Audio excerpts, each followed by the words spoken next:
Hello, magluto tayo ngayon ng, ng manok na niluto sa luya. So, nilagay ko na sa sesame oil. Tapos, ito yung paghiya ko ng luya ko para mas malasa. So, nilagay ko na po yung ating manok. Ayan.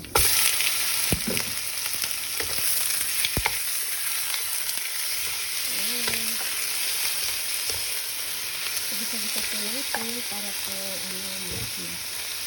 madali po lumasa yung luya sa manok. Kaya po yung ating paggisa ng luya lang po nilagay dyan. Nilagay po lutuin po. Mas marami po luya para matanggal po yung lansa ng manok. Nilagay ko na po siya. Dito lalagay ko dito. Alam niyo po yung yung kanya-kanya ng mushroom yung po ilalagay ko. Ito yung panggabihan po na namin kasi alis na po ang ating nanon.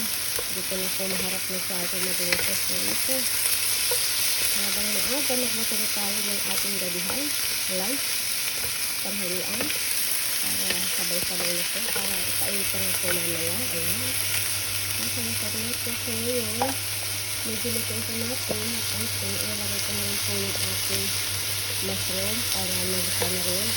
At pagka gisa na po, lalagay ko sa mga pampaluto na natin. Bahala po kayo, kasi talagang rin po ito masyado dahil sa mga bata. Kasi nila malambot masyado. Ayan. So, nilagay ko na po yung mushroom. Ayan. Ito yung mushroom. Ayan. So, ngayon, gusto-gusto natin hanggang sa mahalo sa manok. So, lalagyan ko siya ng tubig na maya. Pakatamtaman ko lang pagluto. Lalagyan ko lang po ito ng soya sauce, kaunting asukal. So, yun na lang po ang tapos kaunting paminta. So, ngayon lalagyan ko na po ng paminta. Durog na paminta po powder. Ayan, paminta na pilagay ko.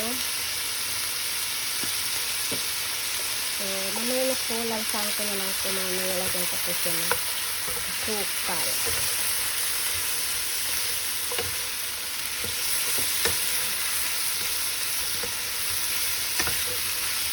Ayan po, ayan na, lagyan ko na lang ng tubig. Maraming salamat.